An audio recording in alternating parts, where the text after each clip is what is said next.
Ketentuan Allah yang baik dan yang buruk itu adalah kullu minallah, semuanya dari Allah.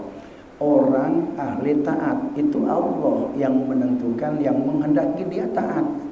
Kemudian orang ahli maksiat, ini makanya kita ngaji, itu dikehendaki, ditakdirkan oleh Allah dia itu maksiat. Jam sekian, hari anu, bulan anu, tahun sekian, jam sekian, menit sekian, dia maksiat. Itu sudah ditulis sebelum tercipta alam semesta ini, pada masa penciptaan, pada masa azali, itu sudah ditulis.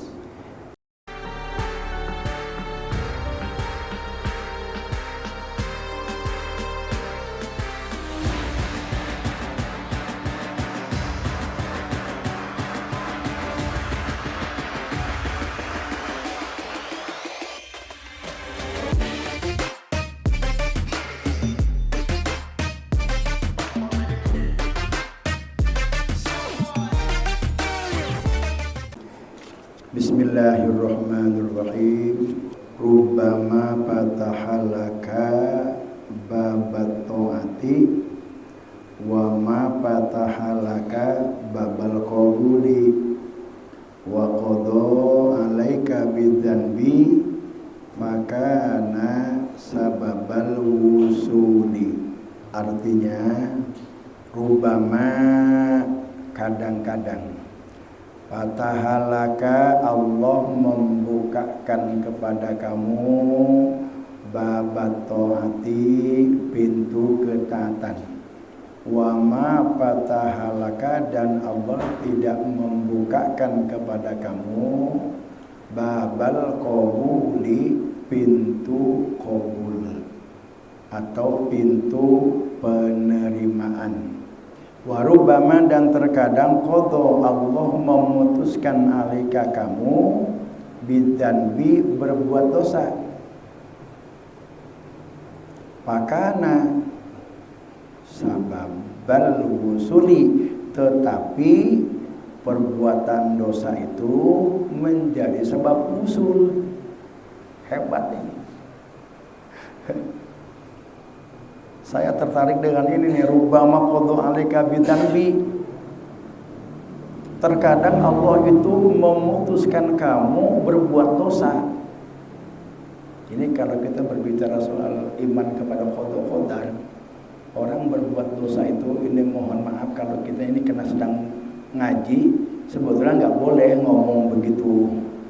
Tidak ada perbuatan yang terjadi semuanya kecuali atas kehendak dan ketentuan Allah. Kita disuruh iman kepada qada qadar. Ketentuan Allah yang baik dan yang buruk itu adalah kullu minallah, semuanya dari Allah. Orang ahli taat itu Allah yang menentukan, yang menghendaki dia taat. Kemudian orang ahli maksiat, ini makanya kita ngaji, itu dikehendaki, ditakdirkan oleh Allah dia itu maksiat.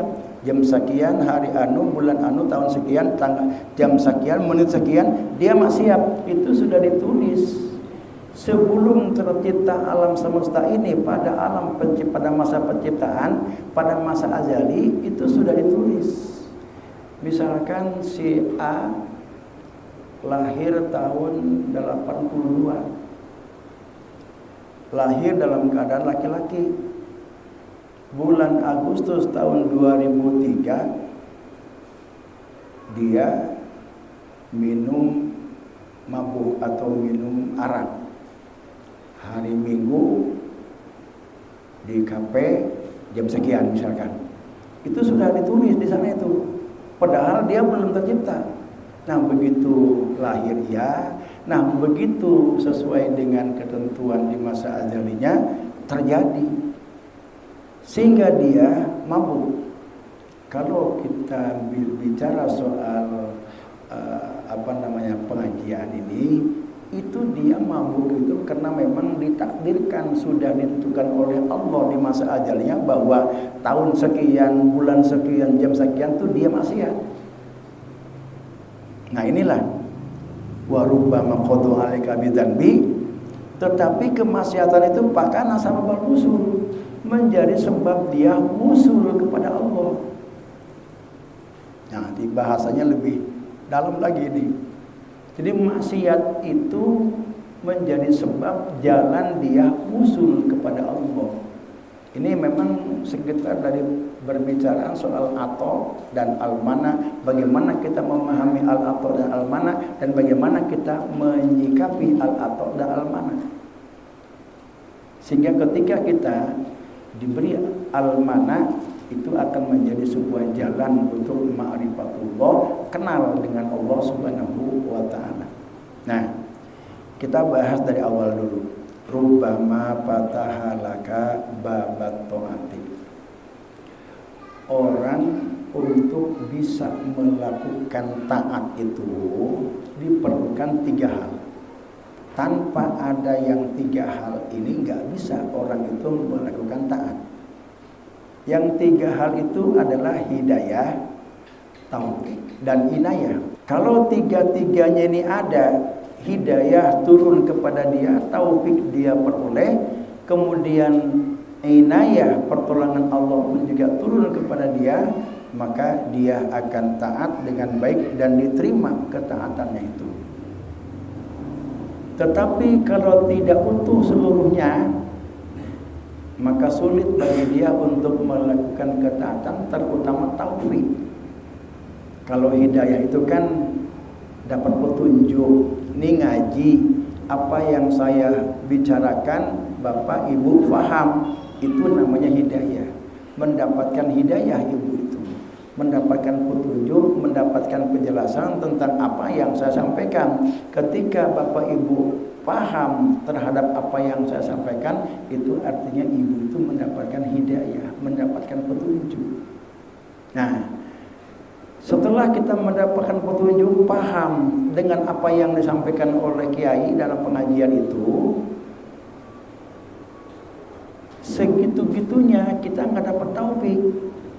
Walaupun kita tahu itu mesti dilakukan, kita nggak mungkin bisa taat. Walaupun itu tahu itu hal yang baik, kita nggak mungkin untuk bisa melakukan, karena kita hanya dapat hidayah. Sehingga kita tidak bisa menerapkan pemahaman agama yang sudah kita pahami dalam kehidupan sehari-hari. Sehingga jangan ditanya kenapa ada banyak orang yang ngerti agama tapi kelakuannya tidak sesuai dengan pengertiannya. Persoalannya itu tidak ada taufik. Dia baru dapat hidayah, pemahaman tentang agama, diberi petunjuk oleh Allah, paham dia tentang ilmu agama, tetapi sikap, perilaku, perkataan dan lainnya tidak sesuai dengan pengetahuan yang dia miliki. Kenapa tidak diterapkan?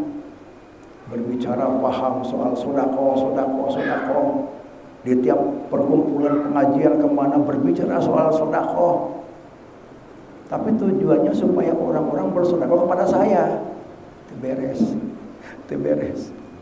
Itu kenapa nggak ada dorongan untuk melaksanakan pemahaman agamanya? Karena nggak mendapatkan taufik. Nah, kalau orang di samping mendapatkan hidayah, kemudian juga dia mendapatkan taufik dari Allah Subhanahu wa taala. Taufik itu bimbingan, tuntunan. Jadi kalau kita mau dituntun, yo salat, dituntun sama Allah itu, dibimbing oleh Allah, itu taufik namanya itu. Kita ditunjuki aja, ditunjuk salat wajib begitu caranya, tapi nggak dibimbing. Ayo sini. Kalau taufik itu bahasa kita, maka anak kecil itu ditarik, anak kecil, ayo sholat tuh, berdiri di situ, tuh taufik namanya. Orang yang dapat hidayah dan juga dapat taufik berarti dia mengamalkan ilmu yang dia pahami. Begitu dia mengamalkan itu sesuai dengan ilmunya, sah amal ibadahnya itu. Kalau dia tidak mendapatkan i'anah, hanya sebatas sah ilmunya, urusan diterima dan tidak, wallahu a'lam. Jadi 3 persyaratannya itu. Untuk kesempurnaan ketaatan yang dilakukan itu, artinya untuk bisa qabul oleh Allah atau tidak, ketaatan yang dia lakukan berdasarkan ilmu itu Kalau dia tidak mendapatkan ihsan, nggak akan sampai ke situ. Dia hanya bisa melaksanakan ketaatan sesuai dengan ilmunya, tetapi syarat-syarat kabulnya ketaatan itu dia tidak penuhi, karena Allah tidak memberikan inayah, pertolongan. Jadi untuk bisa sempurna ketaatan yang kita lakukan itu berpahala kalau 3 tadi, hidayah, taufik, dan inayah itu Allah turunkan, Allah berikan kepada kita. Sehingga kita paham, kemudian kita melaksanakan apa yang kita paham, lalu apa yang kita lakukan itu diterima oleh Allah Subhanahu wa taala. Nah, orang yang mendapatkan hidayah dan taufik, dia hanya bisa melaksanakan saja. Artinya, rubbama fatahalaka baba taat. Kadang Allah itu membukakan kepada kamu hanya pintu taat saja. Artinya kamu begitu mudah, begitu semangat melakukan ketaatan-ketaatan sesuai dengan ilmu yang kamu miliki, tapi wa ma fatahalaka babal qabul. Tapi Allah masih menutup pintu qabul, artinya ketaatan-ketaatan kita itu enggak diterima oleh Allah Subhanahu wa taala. Kenapa? Karena i'anahnya belum turun kepada kita. Sehingga nanti para ulama itu ada menetapkan apa syarat untuk bisa diterima ketaatan atau ibadah yang kita lakukan. Kalau tidak ada taufik dari Allah itu, apa tadi? Orang tidak mungkin bisa melakukan ketaatan-ketaatan. Orang yang mendapatkan taufik itu, kalau dianalogikan dalam kehidupan dunia, itu sama dengan dia diizinkan masuk ke hadratullah. Misalkan gini, ada terdengar azan maghrib, lalu kita paham, oh maghrib, terdengar oleh kita paham, oh udah maghrib, itu hidayah, kita paham. Kemudian tergerak hati kita, segera wudu, kemudian datang kita ke sumber suara, ke musola atau ke masjid untuk sholat. Itu namanya taufik untuknya. Nah, ketika kita itu mendapatkan taufik oleh Allah Subhanahu wa taala, kemudian sholat di masjid atau di musola, itu kita sudah masuk ke hadratullah. Masuk ke hadratullah, ke wilayah ketuhanan. Puasa Ramadan, kita punya uang, ada orang minta sedekah, kita bersedekah. Ketika kita bersedekah, ketika kita melakukan puasa Ramadan, itu kita bukan seolah-olah sedang masuk ke hadratullah. Nah, kalau itu dianalogikan, orang yang hanya mendapatkan taufik sehingga dia bisa melakukan ketaatan, dia melakukan ketaatan itu artinya dia diizinkan masuk ke hadratullah, tapi tidak qabul, tidak mendapatkan itu. Sama dengan begini, ada rakyat mendapatkan undangan dari presiden atau dari raja untuk ke istana. Datanglah dia ke istana. Begitu masuk ke istana, dia lihat, namanya orang kampung, pakai sendal, bajunya pun juga nggak dimasukkan, nggak rapi. Namanya orang kampung ini. Begitu kita berada di raja, dikasih minum enggak, rajanya enggak keluar menerima kita, pulang juga dibiarkan saja begitu. Nah, itu artinya orang yang mendapat dalam ibadat sholat itu orang yang mendapatkan petunjuk, orang yang mendapatkan taufik, tetapi ibadahnya itu tidak diterima oleh Allah Subhanahu wa taala. Masuk dia ke hadratullah, tapi Allah itu enggak keluar menemui dia, sehingga ibadahnya itu enggak diterima. Kenapa? Karena tidak ada i'anah tadi, atau ada persyaratan-persyaratan yang belum terpenuhi. Kalau yang orang taatnya ibadahnya itu diterima, seperti orang yang mendapatkan undangan dari raja untuk datang ke istana raja. Begitu dia datang ke istana raja, diterima oleh raja, suruh duduk. Raja keluar. dari kamarnya. Diterima dia itu kedatangan kehadirannya. Dia persilakan duduk oleh raja. Kemudian dikeluarkan makanan. Begitu ngobrol-ngobrol, pamitan mau pulang dikasih ongkos. Pulang dia, kan luar biasa. Nah, begitu pun juga orang yang mendapatkan petunjuk, kemudian mendapatkan tauhid dari Allah, kemudian dia melaksanakan taat, sholat, puasa, zakat, atau dia bersedekah, itu artinya dia diundang ke hadratullah, masuk ke dalam wilayah ketuhanan. Lalu karena ada syarat-syarat qabul, Allah itu menerima amal ibadahnya, sehingga begitu dia selesai sholat, Allah beri pahala. Ibarat tadi begitu si orang yang diundang ke istana itu, begitu dia pulang oleh raja dikasih ongkos. Padahal orang itu nggak minta. Kita nggak minta sholat itu berharap pahala, karena ibadah yang kita lakukan itu qabul, diterima oleh Allah Subhanahu wa taala, maka ibadah kita itu diberi pahala oleh Allah Subhanahu wa taala. Jadi urusan pahala itu jangan diminta, jangan diingin-ingin oleh kita. Walaupun kita nggak minta, taat ibadah kita itu tentang pahala, kalau Allah nerima ibadah yang kita lakukan, pasti Allah tidak segan-segan memberikan pahala atas ibadah dan ketaatan yang kita lakukan. Berbicara soal diterima dan tidaknya, bagaimana? Untuk diterima atau tidaknya oleh Allah, wallahu alam, tinggal tergantung apa nanti kebagusan ibadah yang dia lakukan. Li'anna lil qabul surutun, untuk bisa diterimanya amal ibadah kita ini. Wa ma fataha laka babal qabul, kenapa enggak dibukakan kepada kita pintu penerimaan itu? Kenapa? Karena ada persyaratan yang belum kita penuhi. Gitu.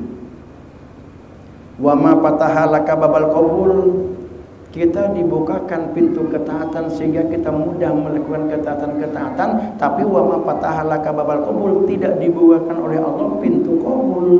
Sah ibadahnya mah, cuma ibadah kita tidak diterima. Artinya tidak diterima itu ibadah kita tidak berpahala.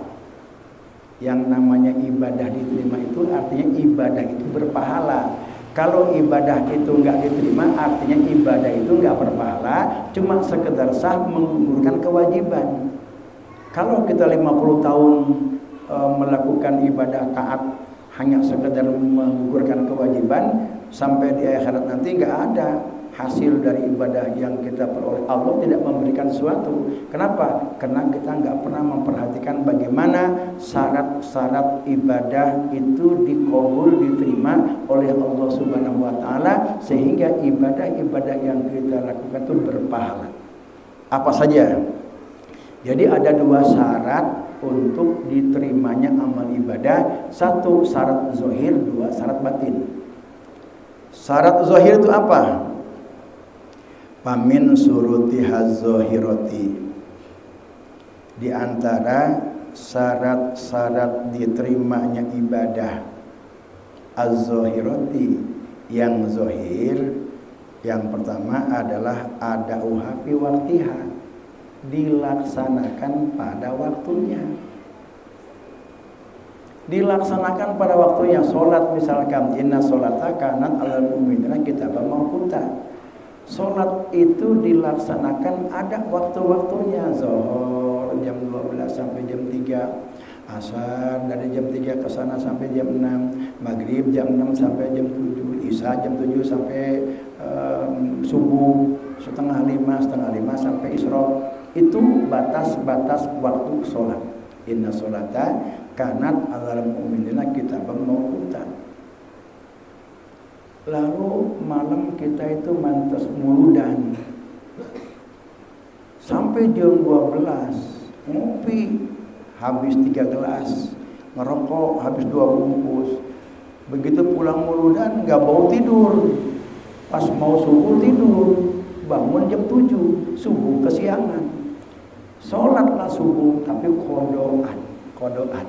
Usolli fardhu subhi rakaat ini mustaqbilal kiblat kodoan, karena jam 7 dikerjakan bukan pada waktunya, walaupun itu syaratnya terpenuhi, rukun sahnya sholat terpenuhi, kita ikhlas, kita khusyuk sholat itu, tetapi tidak pada waktunya, ghairu fi waqtiha, maka sholat subuh itu sah, tapi nggak diterima. Artinya nggak diterima itu tidak berpahala. Kenapa? Karena subuhnya itu dilaksanakan tidak pada waktunya. Ini syarat dohir, bahwa syarat dikabulnya, syarat dohir untuk dikabulnya ibadah-ibadah itu adalah ada fi waqtiha, dilaksanakan pada waktunya. Qala Rasulullah sallallahu alaihi wasallam, salah satu Rasulullah sallallahu alaihi wasallam bersabda, salah satu ada 3 orang, layak balullahu min sholatihim, yang sholatnya nggak diterima. Zakara minha, kemudian Rasulullah menyebutkan salah satunya. Siapa dia? Rajulun atas sholata dibaron, orang yang melaksanakan sholat itu sudah habis waktunya. Sholat zuhur misalkan, tahu kedengaran azan jam 12, jam 1, kena lagi asik kerja, entar dulu, nggak tahu-tahunya udah lewat sholat waktu zuhur. Buru-buru dia kaget sholat zuhur, usolli pada zuhri arba'atin mustaqbilan kodoan, tidak dilaksanakan pada waktunya.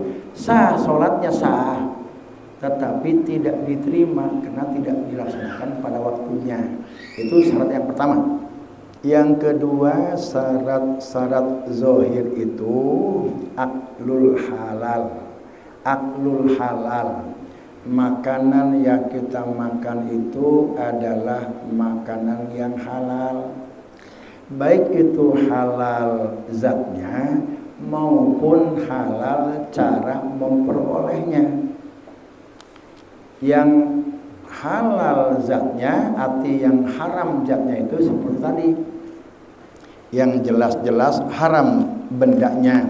Ada yang haram tetapi karena wasilah cara memperolehnya haram, maka yang tadinya halal menjadi haram. Contoh, kita beli nasi bungkus itu halal, tapi kita beli dari hasil uang boleh judi atau boleh mencuri. Kita belikan nasi itu, nasinya halal, tapi cara memperoleh nasi yang halal itu dengan cara yang tidak halal, dengan membeli hasil uang judi, maka makanan itu menjadi tidak halal.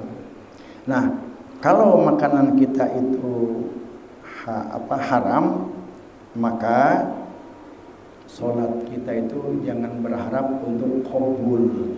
Kita paham ngaji mah tiap minggu nggak pernah absen, paham semua ilmu-ilmu perukunan, pokoknya udah hafal semua. Lalu dia ibadah sesuai dengan perukunan, sah ibadahnya. Tetapi makanannya itu banyak barang-barang yang haram. Jangan berharap ibadahnya itu diterima oleh Allah Subhanahu wa Ta'ala. Artinya ibadahnya itu tidak diterima itu tidak berpahala, sah masa menggugurkan kewajiban tapi nggak mendapat pahala. Orang pergi haji, duit menang maling, sama itu. Haji nama benar, dia ihram, dia tawaf, dia wukuf, benar sama kayak orang-orang. Hajinya masa, cuma cara atau wasilah untuk bisa melaksanakan haji itu tidak sah, haram. Maka ibadah hajinya itu ghair makbul, mardud alias mardud, tidak diterima oleh Allah. Sah hajinya mah, karena masalah barang haram itu di luar kesahan haji, cuma hajinya itu mardud, ditolak. Artian ngan kasebut apa haji udah mah naon. Yang ketiga, walibasul halal. Pakaian yang kita pakai juga jangan sampai pakaian yang haram.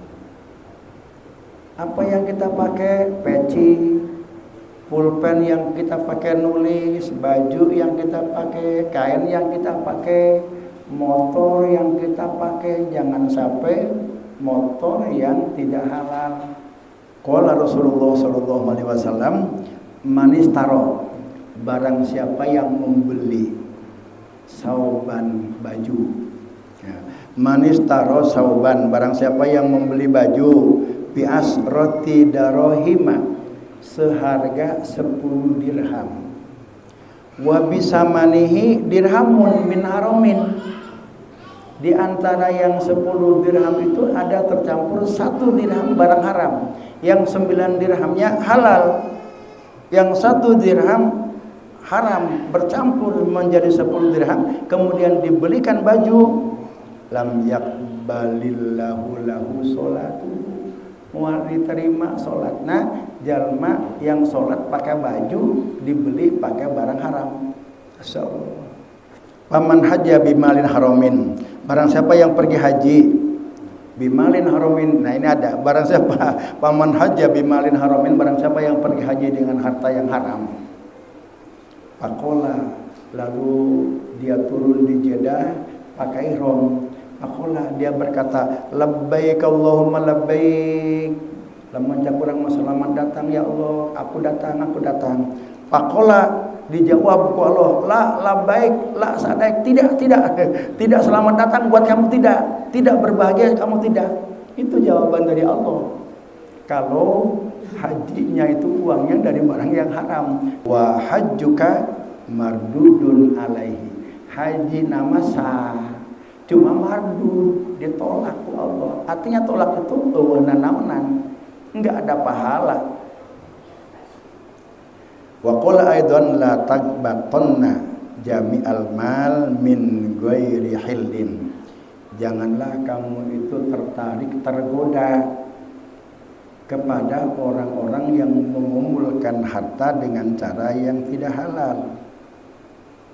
Wa yatasaddaqu bihi, lalu dia bersedekah dengan barang yang haram itu, lam yuqbal minhu, maka tidak akan diterima sedekahnya itu. Artinya tidak diterima itu sah sedekahnya, cuma tidak berpahala.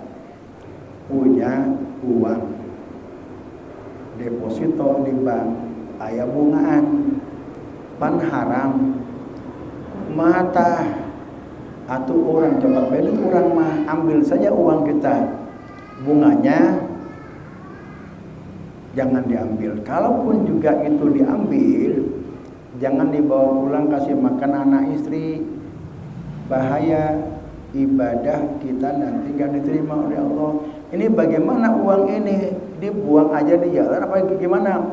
Geus ka masjid keun bae, sah nama, cuma tidak berpahala. Orang bersedekah dengan uang haram atau teu naon ngan urang teu menang pahala dari sedekah yang kita lakukan itu. Bagaimana masjid menerima uang haram? Oh, masalah masjidnya. Kan ada juga panitia enggak mau nerima dari orang kafir sumbangan. Sumbangan nerima aja, bahkan justru lebih ikhlas dia. Orang kafir kan dia nyumbang aja. Kalau kita kadang-kadang nyumbang yang ingin diketahui orang banyak. Nah, yang keberapa tadi? Yang keempat, syarat untuk diterima nih. Syarat untuk diterima amal ibadah kita, wa minha at-taqwa. Syarat zohir yang keempat itu adalah takwa. Jadi yang pertama syarat zohir itu adalah dilaksanakan pada waktunya. Yang kedua adalah makanan kita jangan makanan yang haram, pakaian kita jangan pakaian yang haram. Nah, kemudian yang keempat takwa.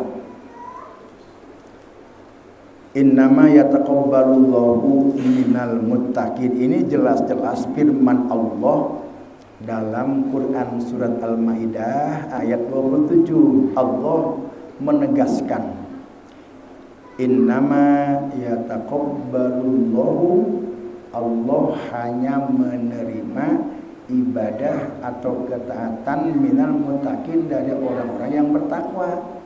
Artinya kalau orang yang tidak bertakwa itu enggak akan diterima ibadahnya. Contoh,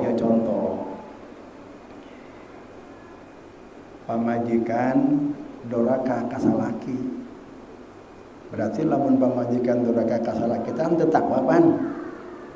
Sedangkan syarat diterima ibadah itu perlu takwa. Kajen teng puasa, zikir, ibadah.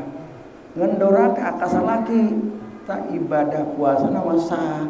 Ngan moal menang pahala, moal diterima ku Allah Subhanahu wa taala. Sebab jelema anu durhaka ka salaki atau sebaliknya lah. Salaki durhaka kepada istri itu orang yang tidak bertakwa.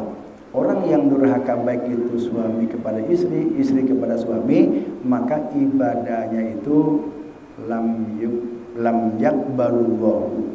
Allah enggak akan menerima ibadahnya orang-orang yang enggak takwa. Kemudian syarat yang batin. Syarat yang batin tadi syarat zahir. Yang batin satu ikhlas. Jadi kalau pekerjaan itu dikerjakan tidak dengan ikhlas, Allah tidak akan menerima. Tidak mendapatkan pahala. Allah tidak berkenan. Artinya Allah tidak menerima itu artinya Allah tidak berkenan memberikan pahala atas ketaatan yang kita lakukan itu. Kalau ketaatan yang kita lakukan itu tidak ikhlas. Seperti apa gambar orang yang enggak ikhlas? Orang yang ibadahnya menginginkan sesuatu selain Allah. Ibadah ingin dilancarkan rezeki, ingin dikayakan. Kembali kita ini udah tahu bahwa ibadah itu tolong dimurnikan ketaatan kita seperti ibadahnya seorang hamba. Dia melakukan sebuah pekerjaan itu enggak terpikir di dalam pikirannya soal gaji. Yang terpikir saya adalah hamba, saya wajib mentaati aturan dan perintah majikan. Nah, kita pun juga di dalam melaksanakan ketaatan atau ibadah apapun, berpikir kita bahwa kita hanya sebagai seorang hamba. Apa yang kita lakukan itu enggak pernah berpikir soal pahala surga neraka atau berpikir yang lain-lainnya. Yang kita pikirkan bahwa saya adalah hamba yang punya kewajiban untuk mengabdi dan beribadah kepada yang saya hamba yang menciptakan saya, kepada Allah Subhanahu wa taala. Qala Rasulullah sallallahu alaihi wasallam, yaqulullah, Allah berfirman dalam hadis qudsi, ya ayuhan nas, wahai manusia, ikhlasu a'malakum. Ikhlaslah kamu di dalam beramal ibadah lillah, semata-mata karena Allah. Lillah itu artinya semata-mata menjunjung tinggi perintah Allah atau semata-mata untuk menyenangkan Allah. Gampangnya mah begitu. Lah saya mah lillahi ta'ala, karena Allah. Kan itu masih kabur pengertian lillahi ta'ala itu. Karena Allah apanya? Ibadah karena Allah itu kalau dijabarkan ibadah semata-mata menjunjung tinggi perintah Allah. Kenapa kamu ibadah? Kenapa kamu sholat? Diparentah ku Gusti eta doang bae geus teu hayang nanaon. Tah itu namanya ibadah yang ikhlas itu. Syarat yang pertama untuk syarat batin itu ikhlas. Ikhlas itu tidak mengharapkan apa-apa dari ibadah yang kita lakukan kecuali semata-mata ingin menyenangkan Allah. Semata-mata menjunjung tinggi perintah Allah. Menyenangkan Allah itu dalam bahasa yang lainnya mardotillah, ingin mengejar keridhaan Allah. Ridho itu artinya senang. Sehingga kita sholat itu dalam bahasa gaulnya mah untuk menyenangkan Allah. Bahasa gampang, mudah dipahaminya. Kenapa kamu puasa? Kenapa kamu bersedekah? Untuk menyenangkan Allah, supaya Allah senang dengan perbuatan saya ini. Enggak apa-apa kita mencari muka ke Allah, asal jangan mencari muka kepada manusia. Nanti ria jadinya. Yang kedua, adamul ujub fil amal. Tidak ada ujub di dalam kita beribadah. Maksudnya beribadah tidak ada ujub itu bagaimana? Itu jangan diaku-aku kalau kita ibadah itu. Jangan merasa kita sholat, kita berzakat, kita bersedekah bahwa itu adalah semata-mata kesanggupan saya. Saya bisa sholat, saya bisa pergi haji, itu semata-mata kesanggupan saya. Itu semata-mata karena kekuatan saya, itu karena semata-mata kehebatan saya. Tidak melihat itu merupakan anugerah dari Allah Subhanahu wa taala. Nah, orang yang berpandangan seperti itu, dia beribadah atau melakukan ketaatan itu merasa semata-mata karena kemampuan kesanggupannya, itu artinya dia itu ada ujub di dalam ibadah. Orang yang ada ujub di dalam ibadahnya itu, maka ibadahnya itu tidak diterima oleh Allah Subhanahu wa taala alias tidak berpahala. Yang ketiga, adamul izlal. Tidak merasa punya kedudukan di sisi Allah. Izlal namanya itu. Kita merasa zikir udah ribuan. Salat bukan hanya wajib, qobliyah badiyah. Malam enggak pernah ketinggalan. Kemudian Isra duha, semua udah terpenuhi. Lalu kita merasa punya kedudukan di sisi Allah. Merasa pede, aman. Kalaupun juga saya mati sekarang aman masuk surga. Ahli ibadah. Merasa ahli ibadah. Orang yang merasa ahli ibadah itu, atau merasa aman dengan Allah, atau merasa punya kedudukan di sisi Allah, atau merasa punya hak di sisi Allah, itu namanya izlal. Orang yang beribadah lalu dia merasa punya kedudukan di sisi Allah, ibadahnya itu mardudatun latul baru, ditolak, tidak berpahala. 3 tuh ya, izlal. Izlal itu tidak ada merasa punya kedudukan di sisi Allah. Yang keempat, adamut takaburi wa adamul istisgor man lam yaf'alha. Adamut takabur, tidak merasa bangga. Adamut takabur itu tidak merasa bangga. Wa adamul istisgor, dan tidak mengecilkan ketika berhadapan atau bertemu dengan orang yang bukan ahli ibadah. Ya, kita di jalan atau di angkot ketemu dengan orang yang genjreng ceulina geus rusak, ditato penuh, salat henteu, geus dekil, badannya juga dah kotor. Wallahu alam. Terus perempuan juga demikian. Lalu kita mengecilkan dia dan kita merasa hebat dari dia. Nah, orang yang punya rasa lebih hebat dari orang yang maksiat dan dia merasa enteng dan merasa kecil kepada orang yang maksiat, ibadahnya itu mardudatun. Orang yang ibadahnya, yang di hatinya itu ada rasa kayak begitu, rajin ibadahnya, semua sholat dia lakukan semua, itu nol. Kalau di hatinya itu ada perasaan semacam itu, ujub itu merasa hebat dari orang lain, baik itu dia orang ahli maksiat atau dia ahli ibadah, sama juga. Yang penting di sini pertama ada mutakabur, tidak merasa hebat, tidak merasa lebih besar, wa adamul istisghar, dan tidak mengecilkan orang lain, walaupun itu dengan orang-orang yang ahli maksiat atau dengan orang-orang yang ahli ibadah juga, cuma dia merasa hebat dari ibadah yang dilakukan itu. Nah, saya menggarisbawahi dari sikap ujubnya itu, yang tidak boleh ada dalam orang yang ahli ibadah itu ada ujub. Kalau ada ujub di dalam ibadahnya itu, maka lam tuqbal, tidak diterima sholatnya itu. Li'anna suratat ta'ati la taqtadi wujudal qabul. Karena bentuk-bentuk ketaatan itu la taqtadi wujudal qabul, tidak menuntut adanya penerimaan. Lamma tadammana minal afatil zahirati al batinati al qabihatil maniatil qabul. Karena terkandung adanya kejelekan-kejelekan yang bersifat zahir atau yang bersifat batin yang merusak kepada diterimanya ibadah kita. Itulah 4 syarat batin ikhlas kemudian tidak ada ujub, kemudian tidak ada merasa punya kedudukan di sisi Allah, kemudian tidak menganggap kecil kepada orang yang tidak melaksanakan ibadah, ketaatan, atau dia merasa besar, ada mutakabur. Wa min alamatil qabul wallahu